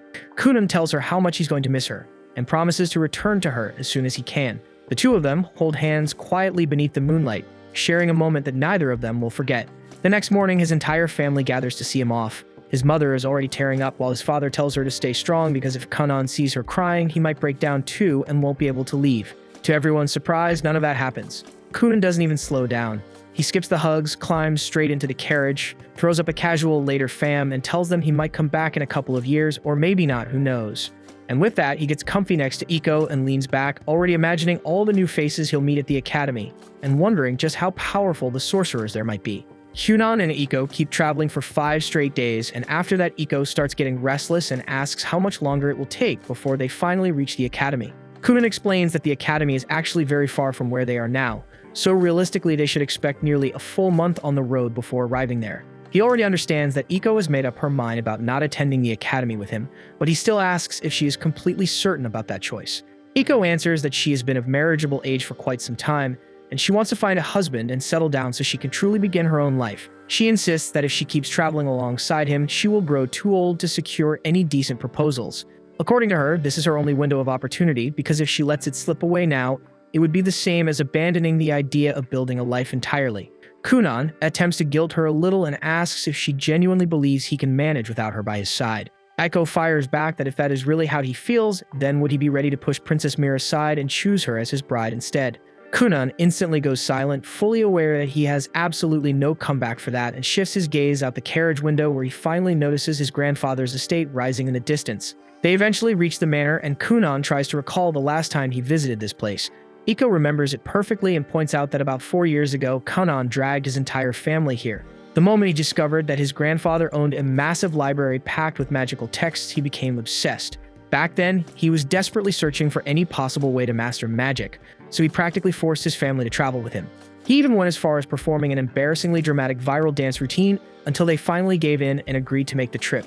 Kunan grins when the door behind him swings open and his grandfather steps out cheerfully with his arms wide, declaring that he missed him terribly. Kunan matches the enthusiasm and runs straight into his embrace, and the two of them begin hugging tightly. Kunan then glances with his magical eye and sees his grandfather with several demonic horns on his head, then mutters with a hint of sarcasm that his grandfather looks like a devil, while his mother is an angel. His grandfather then announces that to celebrate Kunan's acceptance into the Magical Academy, he will purchase absolutely anything he desires as a gift. Ako quickly tries to step in, clearing her throat and saying that before he goes overboard, Kunan's mother asked him to read the letter she sent. But the old man seems to ignore her entirely, and keeps asking Kunan if he wants precious gemstones, even calling out for a Dan jeweler to be summoned right away. Iko cuts him off again, insisting that he read the letter from his daughter first, so he brings it back into his study. He pulls out his reading glasses and almost instantly scowls because his daughter clearly anticipated his spending habits and placed a strict cap on how much he is allowed to spend on Kunan, stating that it must not exceed $5,000. He grumbles in frustration, arguing that $5,000 is practically pocket change in this economy. Kunan calmly points out that he is only 12 years old, and Iko adds that $5,000 equals about 2 months of her salary. The grandfather, however, is still determined to buy something extravagant, whispering to Kunan that it would not hurt if they simply kept it a secret from his mother. But Kunan says the only thing he truly wants right now is a new maid, since Iko will not be staying with him from this point forward. His grandfather promptly introduces the replacement maid Rinko, who turns out to be Iko's younger sister and also has a horn on her head. She greets Kunan politely and explains that she accepted the position because her sister recommended it and the pay is decent enough. She mentions that she is saving money for her upcoming wedding and already has a fiancé, so she is not interested in any funny business. Kunan reassures her that she has nothing to worry about since he himself is engaged to a lovely fiancée and says they should value their partners above everything else. Rinko nods, adding that she and her fiancé plan to open their own shop someday, so she is putting money aside for that dream too. Not long after, the maids begin setting up the dinner table. Rinko admits that she expected a spoiled, arrogant kid because he supposedly bears the hero's scar, but Conan actually seems surprisingly laid back. Iko explains that Conan usually gets so absorbed in his magic that he sometimes forgets to eat entirely, so Rinko should keep some sandwiches ready for him to snack on while he works. That comment brings back a flood of memories for Iko about everything she has experienced with him. When Conan's father first hired her specifically to look after his eccentric son, she did not quite know what to expect. But over time, she grew genuinely attached to him, and they went through countless ups and downs together. She recalls the first day he put on his school uniform and the first time he managed to see her with his own eyes. The memories make her chest tighten and she turns to Rinko, telling her that no matter how famous Conan might be, he is still just a kid. That means he tends to trust people too easily, so it will now be Rinko's responsibility to protect him from any kind of danger, no matter what form it takes. Rinko says that Conan has a naturally charming vibe and knows exactly how to flatter a woman, which basically makes him a walking magnet for every girl at the academy. With that kind of smooth talk, there is a real chance he could turn into a full-blown heartbreaker. Aiko cannot even handle the idea and snaps at her sister to cut it out, insisting that Conan is a literal angel and would never stoop to something like that.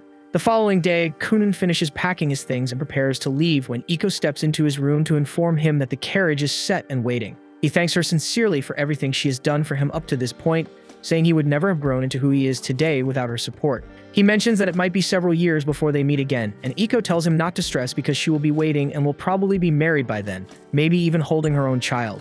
They share a tight embrace, and afterward, Conan climbs into the carriage with Rinko. His grandfather desperately asks him to stay and secretly live at the manor instead, but Conan ignores the plea and signals the driver to move, leaving both his grandfather and Iko behind. On the road, Kunan turns to Rinko and asks if she is truly fine leaving her fiancé for so many years, since it could be a long time before they reunite. Rinko assures him that it is not a problem because they already discussed it thoroughly. Since they are saving up for the business they want to start, the money is necessary. Kunan becomes curious and asks what kind of shop they plan to open.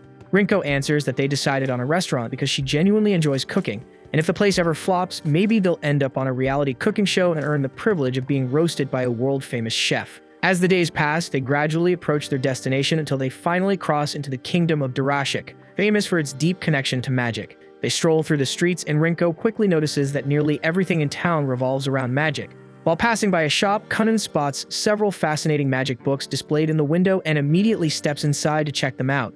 He is blown away by the variety available, but Rinko wonders what makes them so special when his grandfather already owns a massive library with thousands of volumes. Kunan explains that he has already finished every book in his grandfather's collection, and while there were not that many focused purely on magic, this shop specializes entirely in magical tomes, many of which are exceptionally rare. Rinko then questions if he plans to purchase anything, but Kunan tells her they would need to drop an insane amount of money for that. Rinko sneaks a look at the price tag on one book and nearly chokes when she sees that a single volume can cost up to $5 million. She says she could work several lifetimes and still not make that kind of cash, and that even a quarter of that amount would be enough to launch her restaurant and a few extra branches on top of it. Kunan just laughs and explains that these magical tomes are completely unique, which is exactly why owning even one costs a ridiculous fortune. Just before they step out, a woman wearing glasses approaches them and asks Kunan if he is a magician studying at the academy. Kunan gives her a polite smile and says he is only an applicant for now. The woman looks intrigued and asks him to demonstrate what kind of magic he can perform. Kunan decides to show off a little and conjures a tiny cat with his magic. The move lands perfectly because she instantly scoops the cat up and starts cuddling it, saying it is one of the most adorable things she has ever seen. Kunan asks if she is a magician too, but she replies that she was not blessed with enough talent for it. Still, she adores magic, so she chose to work in this field anyway. She adds that this year in Durashik will be especially intense because the saint from the Holy Kingdom is enrolling at the academy as well. Then she brings out a book, claiming it is a first edition written by the legendary sorcerer Xianli, and says she is willing to sell it to him at a generous discount, but Conan politely refuses and walks out with Rinko. She questions why he turned down such a good deal, but Conan calmly answers that the book was most likely a copy he personally produced back when he was collaborating with Xianli himself. Afterward, they step into another shop that sells every kind of clothing imaginable. Rinko begins trying on different outfits while Kunan runs his hands over the fabrics, carefully feeling the textures. He asks the shopkeeper what creature the fur came from, and the man answers that it was taken from a dark fox. Kunan pauses for a second, then casually creates a dark fox right there in front of him. The shopkeeper nearly jumps out of his skin because the animal feels completely real to the touch, which leaves him utterly baffled. So Kunan explains that he can reproduce anything as long as he understands exactly how it feels. The shopkeeper's mind starts wandering, and he awkwardly asks if Kunan could make a woman for him too. That comment sets Rinko off, and she snaps at the desperate guy to control himself, flat out calling him an insult before storming out of the store. They leave the small town behind and head toward the capital of Durashik. After a couple of days on the road, they finally arrive and are immediately met with the sight of a massive magical academy, far grander than Kunan had ever pictured in his head. Rinko asks how they are supposed to handle living arrangements, and Kunan tells her to relax because they will simply apply for a dorm room where she can stay with him. But once they step inside, their optimism gets crushed when the receptionist informs them that every dorm is already fully occupied and that he should have submitted a request much earlier if he wanted a spot. Unsure what to do next, they walk back out, and Rinko suggests they might as well check into a hotel instead. Kunan shakes his head, pointing out that they are expected to remain here for several years, and living in a hotel for that long would drain their finances fast. He considers finding a place to rent instead. Just then, the receptionist comes after them and hands over a stack of flyers listing local real estate agents who can show properties nearby. Kunan's eyes instantly brighten at the thought of renting an entire house for just the two of them and living independently, similar to how he once did back in his homeland. That same day, they managed to secure a beautiful house located close to the academy. The following day, they return to the academy for the entrance exam, but the receptionist informs Rinko that she is not permitted beyond this point since only students and staff can enter. Rinko even attempts to slip her a bribe, but that tactic gets her nowhere. So she waits outside while the receptionist, whose name is Laubella, escorts Kunan down a hallway and out onto a wide grassy field where 3 other candidates are already standing, ready for their evaluation. Kunan forms his magical eye and scans the other candidates, noticing that each of them carries some kind of unusual hidden trait. Still, his attention locks onto the girl standing off to the side because there is something different about her. He approaches her and casually asks whether she is the saint from the Holy Kingdom, and she admits that she is, though she looks puzzled about how he even knows that since they have never crossed paths. Kunan explains that he simply wanted to speak with her because she is the first light attribute mage he has ever encountered in person, and he is eager to understand everything he can about that element. The saint sees no reason to humor him, firmly stating that light magic stands above every other branch of magic, so as a water mage, there is nothing he could possibly gain from her. The other applicants exchange confused glances at that claim because magic does not actually operate on any kind of ranking system. Realizing she may have misspoken, the saint apologizes, explaining that she was merely repeating teachings drilled into her at the temple. While she has everyone listening, she also offers an advance apology, admitting she has been told she lacks many of the emotional responses most people naturally have. So even if she is speaking normally, she might unintentionally offend someone. She clarifies that her emotional deficiency stems from the influence of the hero's scar she inherited, and the moment Kunan hears that, his excitement spikes since it sounds like they might end up as 2 disabled best friends. The saint remains completely lost about what Kunan is implying, but at that exact moment, the professor overseeing the entrance examination arrives and instructs everyone to prepare. Kunan studies Professor Surf and immediately senses that the man possesses serious power, and Sifi is powerful too. However, her defining trait feels slightly unimpressive since it amounts to nothing more than several rats clustered around her feet. After giving their introductions, Surf and Sifi congratulate all 4 applicants on successfully enrolling at the Durashik Magic School. The students are stunned by this announcement because they have not even been tested yet. Surf clarifies that admission here is practically assured as long as you are a mage. The saint is taken aback because she had been warned that the entrance exam was extremely challenging. Surf admits that the academy spreads that rumor intentionally to maintain an image of prestige. In truth, considering that all 4 of them possess magic crests, which are incredibly uncommon, rejection was never on the table. Kunan feels slightly let down after spending so much time preparing to pass the exam, but Surf reassures him that there will still be an assessment, so his hard work was not entirely for nothing. At this academy, students are divided into 3 tracks, and the first tier is referred to as fundamentals, where mages who are just starting out can study the core principles of magic. The second tier is labeled teacher-assisted, which is essentially standard guided magic lessons. And the third tier is known as independent research, and it basically means your magical ability has already reached such a high level that you're allowed to explore however you like as long as you stay within the law. Kunan feels a rush of excitement hearing this, since the thought of being allowed to pursue independent research sounds perfect to him. But Surf clarifies that the advanced tier is reserved only for elite mages, so qualifying for it and completing it will be anything but simple. Kunan's enthusiasm only grows because he's eager to find out what kind of challenge awaits him, but for some reason his upbeat attitude seems to irritate Sifi. The opening stage of their evaluation is a hands-on exam, so Surf instructs each person to step up one by one and announce their crest type, its rank, and how many spells they are capable of casting. Hank goes first, stepping forward and stating that he possesses a 2-star fire crest and is able to cast 7 spells. Surf then asks him to showcase his strongest technique, so Hank performs a fire trail spell. Kunan watches with interest because although the fire technique itself is basic, its special feature is that it travels along a route Hank outlines with his magical energy, giving it countless possible uses. When Hank finishes, a swirling pattern has been scorched into the grass, and Surf nods in approval before calling the next applicant. The next boy introduces himself as Rhea and explains that he holds a 2-star wind crest. He adds that he can perform 8 spells. Surf looks impressed and is quietly rooting for Rhea since they share the same wind affinity, though his final judgment will still hinge on how skillfully Rhea handles his magic. Rhea prepares to unleash his top spell, but before doing so, he cautions everyone to move back because it packs a bit of force. The group retreats, and Rhea lifts his wand toward the sky, drawing in a massive amount of magical energy before releasing a powerful wind surge into the ground. The technique he just demonstrated is intermediate-level magic, pulling energy from above to generate a fierce gust, which leaves Kunan seriously impressed. The following applicant is Reyes, and she calmly announces that she possesses a 3-star light crest and can cast up to 5 spells. Her strongest technique is healing magic, but since nobody is hurt right now, she opts to demonstrate her second strongest ability instead, a concentrated beam of light used for offensive magic. Kunan is blown away because an attack made of pure light like that is nearly impossible to dodge unless you anticipate it before she even finishes casting.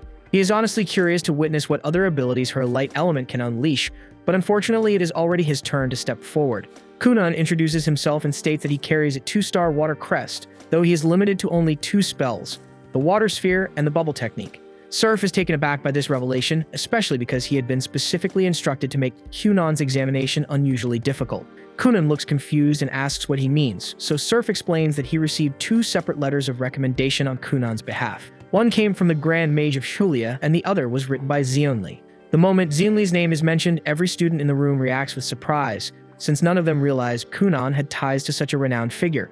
Kunan is more shocked that everyone seems familiar with Xionli, but Surf clarifies that nearly every academic mage knows that name. As it turns out, Seifi shares a somewhat strained past with Xionli, which explains her cold attitude toward Kunan as his apprentice. In any case, because Xionli himself requested that the difficulty of the exam be increased, Kunan shrugs and agrees without hesitation. Surf then initiates the test by forming a swirling wind barrier around his body and informs Kunan that his task is to overcome him under those conditions. The spectators immediately assume the challenge is hopeless.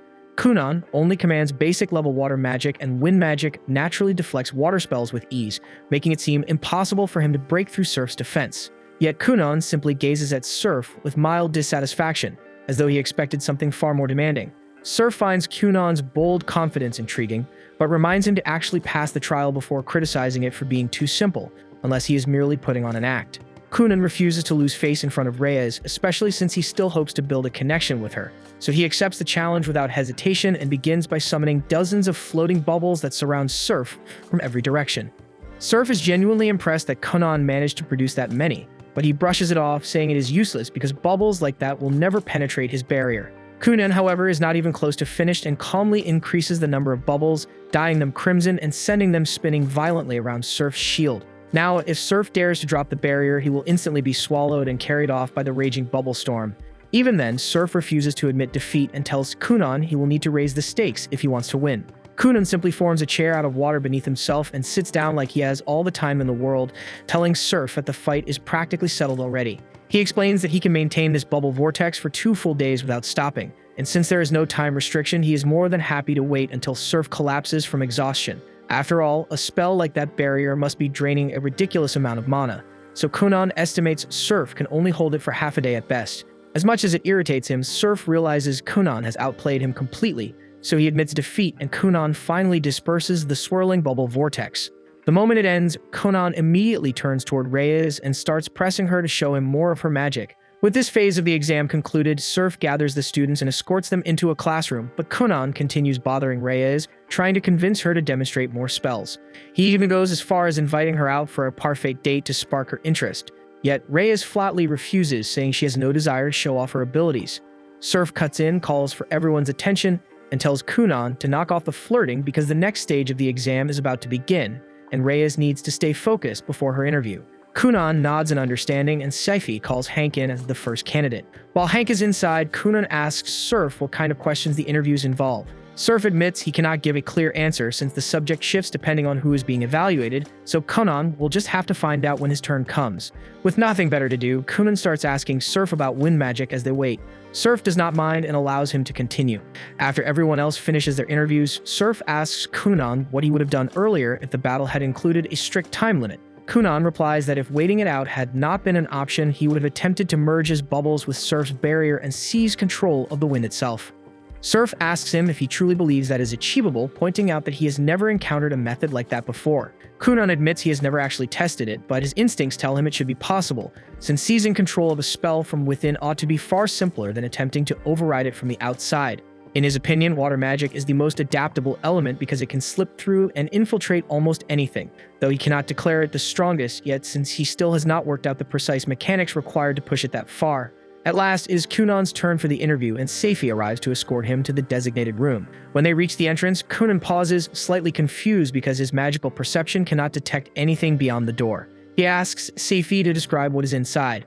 Only then does she remember that Kunan is blind, and she quickly apologizes before explaining that the interior resembles nighttime. She offers to guide him in if he cannot see, but Kunan reassures her that he will manage and steps inside on his own. For the first time in quite a while, he experiences complete darkness, as even his magic eye fails to perceive anything. Then suddenly his magic eye is forcefully dispelled, and he becomes aware of 7 presences encircling him. One of the figures advances toward him, mentioning that she was once Zhongli's mentor. Kunan immediately interrupts and politely asks her to stop approaching, explaining that he is engaged and prefers not to stand too close to other women. The woman is taken aback having heard that he was flirting with Reyes earlier. Kunan quickly clarifies that it was not flirting at all, only genuine curiosity about Reyes' magic, which is an entirely different matter. Deciding to move on, the figure asks whether he gained any new insights today. Kunan enthusiastically describes the remarkable varieties of magic demonstrated by his fellow examinees and says he intends to analyze them carefully and adapt similar techniques into his own repertoire once he returns home. Satisfied with his response, the figure informs him that he will be assigned to the advanced class, news that delights him. She adds that if he continues to excel, she may even consider accepting him as her direct disciple. Yet before she can finish speaking, Kunan has already exited the room, having lost interest in listening further. Though being dismissed so casually stings a little, she cannot deny that Kunan is extraordinary. The moment he entered, he attempted to perceive his surroundings with a spell unlike any she had encountered before. Even if it was not fully refined, she finds herself eager to see just how far his creativity will take him.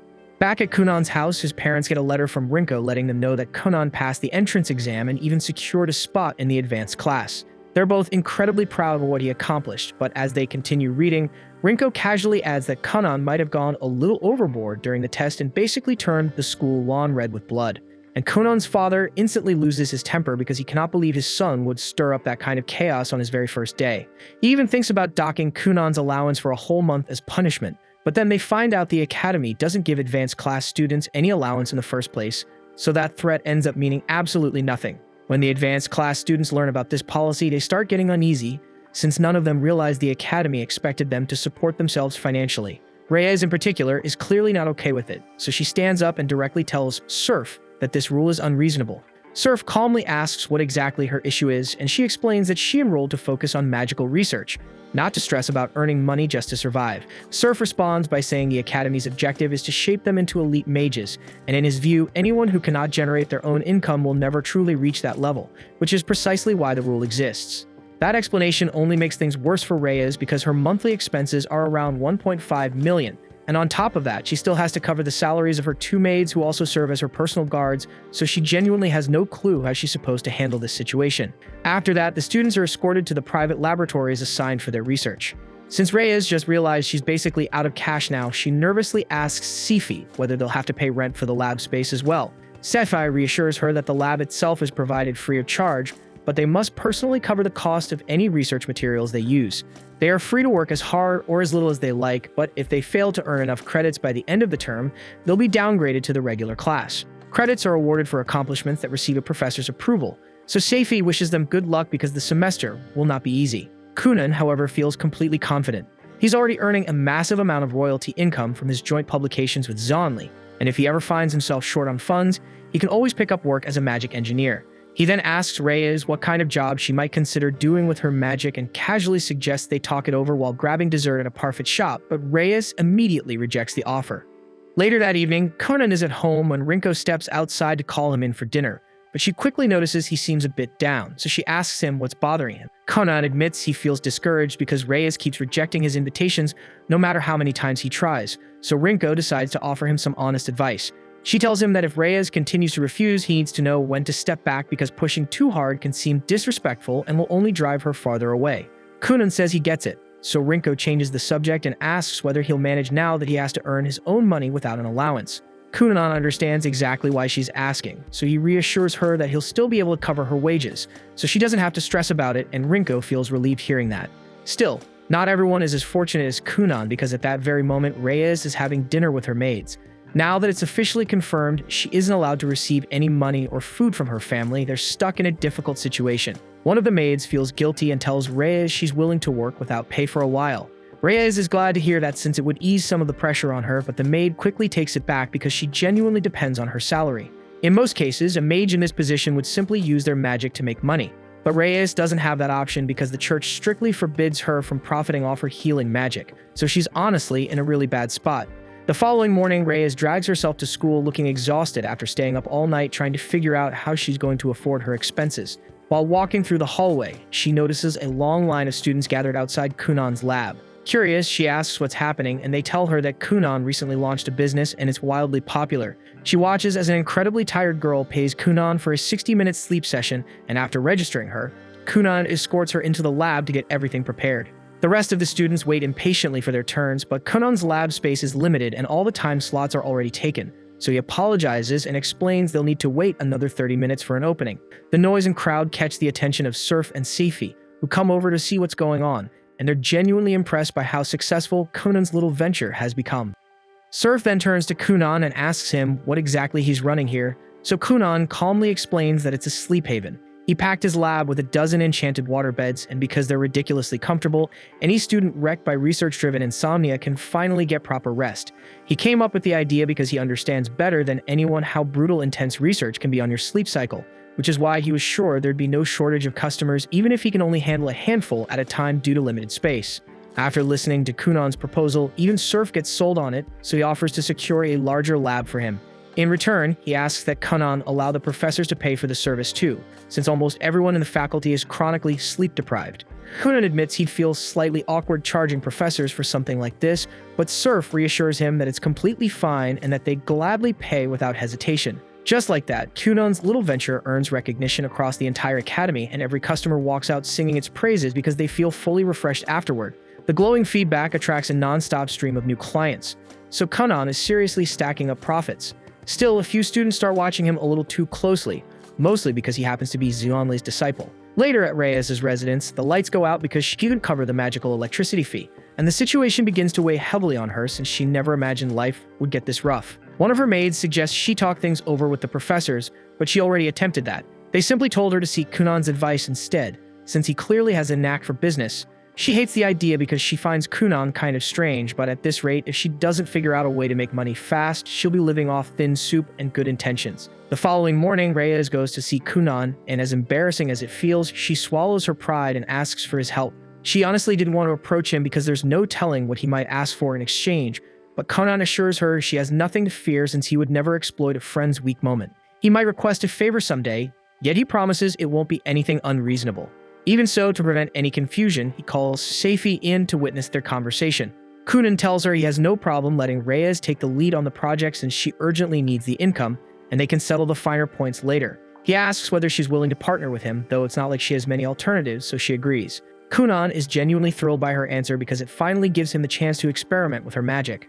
Kunan reaches out for some assistance from Professor Shuriya, a fellow light attribute instructor, and luckily, they're on great terms since she has profited quite a bit from Kunan's sleep venture. She informs him that she successfully secured the seeds he requested, then places them in his hands. When Kunan lifts the lid of the box, Reyes is taken aback to discover Shishilla seeds inside. Shishilla is a holy herb of immense worth, so Kunan intends to cultivate them so Reyes can market them for solid earnings. Reyes immediately objects, explaining that Shishilla seeds only take root in consecrated ground, However, Kunan had already looked into the matter and found that holy land simply refers to soil infused with natural holy and purification magic. So he reasons they can replicate those conditions by having Reyes activate her Holy Sanctum spell. Shreya is curious to see whether the plan succeeds, so the three of them stand by while Reyes performs the spell under Kunan's guidance. Moments later, a radiant barrier of sacred light surrounds the seeds, and they begin to germinate. So both Shreya and Kunan are thrilled that the trial worked. Kunan eagerly starts recording every detail he observes from Reyes' spellcasting. Watching him beam with excitement makes Reyes realize that all the times he kept pestering her, he probably was not attempting to woo her at all. He was simply fascinated by experimenting with her magic. That said, it is only partly true because although Kunan has no romantic intentions, he never skips the opportunity to tease. While drafting his notes, he catches Reyes staring and casually asks whether she has secretly fallen for him, but she flatly denies it. Kunan already knows Reyes is strapped for cash, so he suggests she could launch a healing service since countless people would gladly pay for medical restoration, but Reyes explains she cannot as the church strictly forbids using holy healing abilities for personal profit. Hearing that, Kunan searches for other options and mentions that certain scholars at the academy are willing to compensate those who gather experimental data. Yet mastering that field would demand too much time given Reyes' urgent money troubles. Then Kunan gets another idea and asks whether any doctrine prohibits her from monetizing purification magic. Since the church's rules do not address that, he proposes partnering with Reyes to create a magical tool together. At that moment, Surya interrupts and advises Kunan to ease up, pointing out that while his intentions are kind, shared patent rights over enchanted items can become complicated fast, so it would be wiser for him to think the arrangement through more carefully. Kunan feels a wave of relief when the experiment succeeds because it means his 1 million investment wasn't thrown straight into the fire. Reyes looks confused and asks what he means, so Surya calmly explains that each Shishila seed costs 200,000, since students have to pay for all their own research materials. Reyes didn't have that kind of cash, so Kunan covered the full million himself to make the experiment happen, planning to get his money back only after they sold the medicine if everything worked, which also means he was fully prepared to eat the loss if the whole thing failed. Hearing that, Reyes feels genuinely touched, and she turns to thank Kunan from the bottom of her heart for having her back like that. With the growing part done, the next step is turning the herb into actual medicine, so Surya guides them through the preparation method, and with a bit of support from Kunan's bubble magic, several Shishila pills are successfully refined. After that, they head out to find a buyer, and Kunan helps Reyes lock in a contract worth 2 million per batch, basically solving her money problems in one move. To celebrate, Kunan decides to take Reyes and her maids out for lunch. The maids are overflowing with gratitude, since thanks to him they can finally start earning again. And considering they've been barely scraping by for days, Kunan generously tells them to order whatever they like from the menu, wanting to treat them properly for once. A few hours later though, Kunan looks completely drained because that treat ended up costing him 220,000. Sure, he told them to pick anything, but he definitely didn't expect them to casually start adding expensive wine to the table. He silently vows to be way more specific next time he offers something for free. Still recovering from the damage to his wallet, he heads back toward his lab, only to find Hank and Rhea waiting outside his door. He asks what's going on, and they admit they're struggling to figure out how to earn money using their own magic, so they were hoping he might give them some guidance. Kunan almost brushes them off at first, but they look genuinely stuck, so he agrees to help on one condition. They assist him with a few experiments. He asks Hank to use his fire magic to cook bacon properly, and tells Rhea to experiment with wind magic to see if he can achieve controlled flight. At the same time, inside Kunan's sleep sanctuary, the three girls who have been secretly keeping tabs on him unexpectedly run into one another. The moment they lock eyes, it becomes obvious they're all interested in the same person, and the atmosphere turns tense fast. This was the end of episode 10. Subscribe to not miss the next episode.